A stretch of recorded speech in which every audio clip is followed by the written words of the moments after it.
오늘은 해피 하지만 내일은 안 해피. 냉혹한 현실을 회피하고 있지만 마음만은 해피한 32살 여자 직장인. 드라마틱한 대반전 사연, 제가 이렇게 좀 길게 적어봤는데요.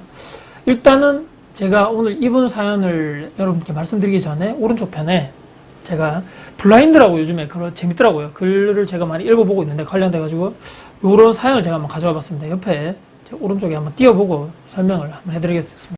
이분이 글을 이렇게 위에는 썼는데 내용 자체가 카드 값을 너무 많이 썼다, 이제 좀 줄여야 되겠다, 이 욜로족 이제 좀 탈피 좀 하자, 이런 내용이었고요. 옆에 사진을 이분이 인정을 하신 것 같은데 신용카드로 2,800만원, 직불카드 1,200만원, 현금 영수증 160만원에서 합치면 거의 4천만원 정도 되네요. 관련돼서 요분이 그래서 나 이제 좀 정신 좀 차리고 돈 좀 모아야 되겠다라고 그 댓글 밑에 쭉 달린 게 있더라고요. 댓글을 제가 같이 한번 캡처를 해봤습니다. 욜로 이렇게 막 하다 보니까 이분 댓글의 밑에 바로 골로 조금 쓰는데 욜로 하는 비법 좀 이렇게 마음이 편해지는군요.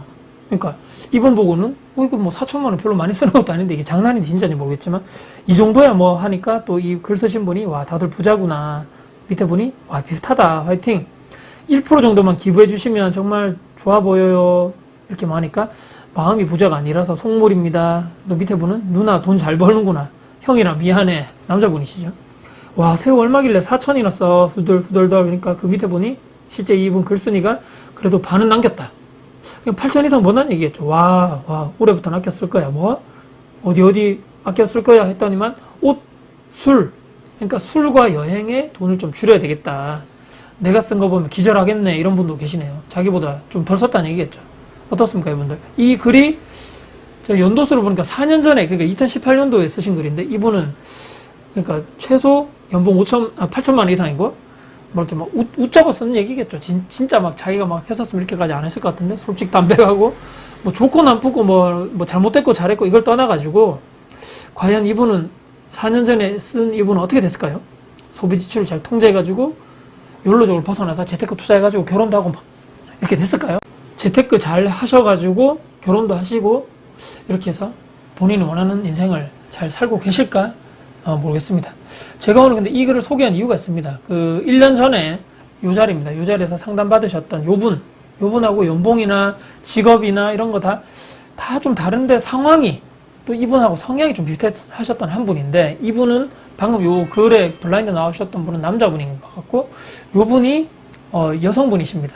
아까 말씀드린 32살이고 최근에 커피를 사서 요 매장에 그 전에 연락이 됐죠. 요날 며칠 몇 시간 되시냐 해가지고 그때 시간 되신다 해서 여기서 만났죠. 이분 이야기를 좀 들려드릴까 해가지고 블라인드 사연자, 아까 말씀드린 30대 미혼 직장인 남성분인데, 요분은 1년 전에 제가 말씀드린 상담했고, 그때 1년 전에 상담하고 나서 그 뒤로는 한 번씩 그냥 문자하고 서로 요 정도 인사만 하고, 가까이 있는 분도 아니었거든요. 그래서 친밀한 관계가 아니다 보니까 그때 당시에 결혼 안 했고 욜로 인생이었고, 본인이 이렇게 얘기했거든요.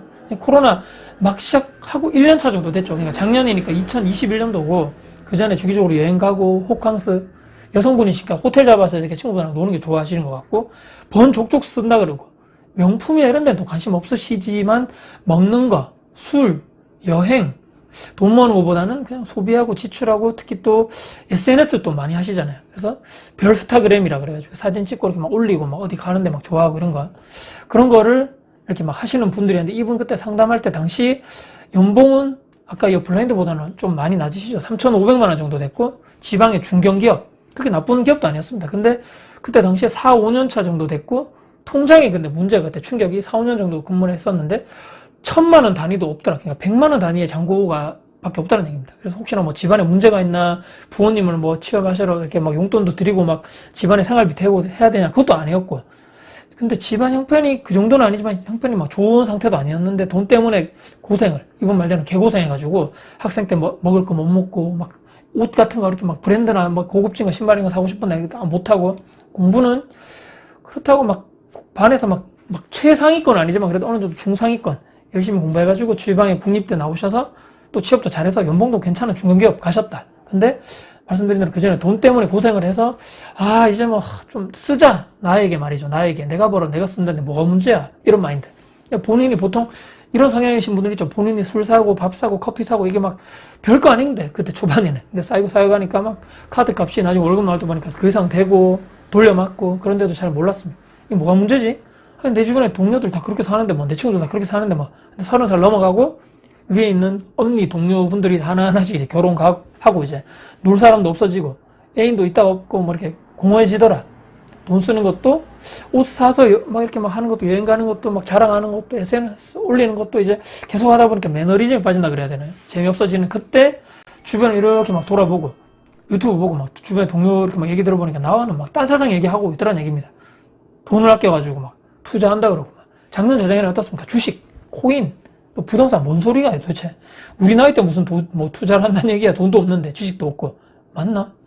그러다가 우연히 이렇게 찾아보시다가 유명한 분들 찾아보고 또 별로 저같이 막 구독자 없는 저 같은 사람도 찾아보다가 저를 알게 돼가지고 또 상담해준다는 영상이 있네. 지원해가지고 이제 1년 전에 상담을 했는 분인데, 그날 상담해가지고 이제 한 달 지출량 이런 거 보죠. 근데 그거 보고 제가 좋은 소리 안 났겠죠. 뭐 이렇게 해야 됩니다. 뭐 이렇게 뭐 해야 됩니다. 이런 얘기 하고. 근데 중요한 거는 본인 스스로 걸어왔다는 거죠. 누가 등 떠밀려서 온 것도 아니고, 사람은 뭐 고쳐 쓰는 거 아닌데, 하지만 저 또한 어떻습니까? 제가 영상에서 예전에 몇 차례 말씀드렸지만 저도 결혼하기 직전까지도, 그러니까 30살 초반까지도 대출 절대 안 돼. 보수적으로. 투자는 무슨 투자야. 예적금만 하고 그냥 내 돈이 있는데 내가 왜 빚을 내가 남에게 빚을 왜 내야 돼? 왜 빌려야 되냐? 이렇게 생각했는데 뭐 어떤 루트를 통해서 투자 관련된 재테크 부동산을 알게 되면서 이 머리에 충격 망치 팍 막다 그러죠. 그러면 바뀌더라고요. 이분도 그 당시에 아마 1년 전에 아마 그 딱 초입 단계였던 것 같아요. 그래서 그날 이후로 소비지출 통제에서 확실하게 저축 후 지출이겠죠. 1년에 얼마 벌고 3년에 얼마 벌고, 그래서 무조건 공부해서 뭐 주식을 하든 부동산을 하든 뭐 공부해라. 남는 시간에 무조건 뭐 본인이 원해 뭐 책 같은 거 좀 읽고 좀 공부를 해서 본인이 맞는 빨리 그 종목을 찾자. 그래서 친구도 끊고 해외여행 뭐 다행이죠. 코로나 때문에 다행이라고 할 수 있는데 못 가고 어차피 못 가니까 지금 바뀌지 않으면 당신의 30대 중후반 40대 정말 멋진 인생은 내가 봤을 때 힘들 것 같다. 많이 놀아봤지 않냐. 놀아봤으니까 이제 좀 지겹잖아. 그래서 공부도 좀 하고 투자하자 이제. 네, 하고 이제 그 뒤로 이제 가고 간간히 이제 피드백하고 뭐 모르는 거 있으면 한 번씩 물어보고 그렇게 연락을 하고, 그때 당시 막 적금도 들었다 그러고 공부하고 있다 그러고 모르는 거 물어보고 한동안 연락이 뜸하더니만 몇 달 전에 연락을 하게 됐고 또 투자하게 될 것 같습니다. 부동산에 뭐 이렇게 본인의 상황이 맞나 봐요. 그래서 지방에 뭐 전세 끼고 좀 살 것 같아요. 와, 사람이 이렇게 단기간에 변할 수도 있네. 이런 생각을 하게 되면서 이번에 다시 한번 놀라운 변화가 뭐냐면, 부동산 강의나 스터디 이렇게 초보자분들, 저도 예전에 많이 갔지만 거기 가서 요즘에는 이제 코로나 때문에 이제 줌이라 그러죠. 화상회의로 해가지고 온라인으로 이렇게 막 공부하고, 해당 그 멤버들이 있겠죠. 스터디 멤버들이. 근데 이분들이 공부하다가 이제 오프라인 이제 차를 마시게 되는 그런 현장에서 실제적으로 팀원들 얼굴도 보게 되면서 임장도 가게 되면서 그 중에 한 남자를 거기서 만나게 됐다. 본인하고 나이도 비슷하고 투자 상황도 비슷한 미혼 남자겠죠. 그래서 정식 교제하고, 최근에 이분이 온 이유가 있죠, 여기에. 남자분은 같이 오진 않았는데 결혼 날까지 잡았더라.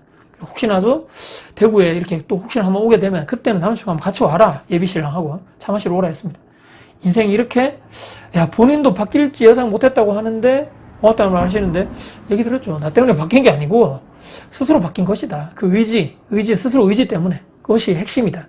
오히려 이런 생각 해봤죠. 웃으면서 얘기했는데, 옛날에 너무 많이 놀았기 때문에 이제 노는 것에 더 이상 미련 없는 거 아닌가, 이런 생각도 하면서 그분의 변화, 뭐 거기에 진심 어린 박수와 응원 메시지를 뭐 드리면서 저 또한 긍정 에너지를 그때 웃으면서 많이 받아가지고 감사하다고 얘기 드렸습니다.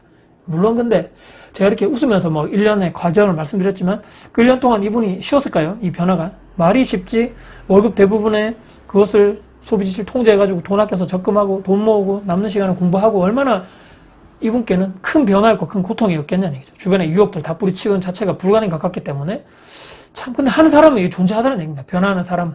그래서 사람은 고쳐 쓰는 게 아닌 사람도 있는데, 또 사람은 또 오래 두고 지켜볼 일이다, 이렇게 생각도 하게 됩니다. 오늘 제가 블라인드 사연 보다가 비슷한 예전에 구독자 상담했던 분과 사연과 좀 겹치면서, 또 이분은 더 드라마틱하게 또 인생에 또 이렇게 다 역전되면서 그런 이야기를 같이 한번 드려봤습니다. 이분께 다시 한번 저도 진심으로 그런 응원 말씀을 마지막으로 드리면서, 여러분들도 변화의 그 중심에 바로 이 시점이 여러분이 되었으면 좋겠다는 마지막 바람으로 사람 고쳐 쓰는 거 아니다라는 말 듣지 말고, 와, 사람 오래 두고 볼 일이네. 너도 바뀌는구나. 와, 정말 놀랍다.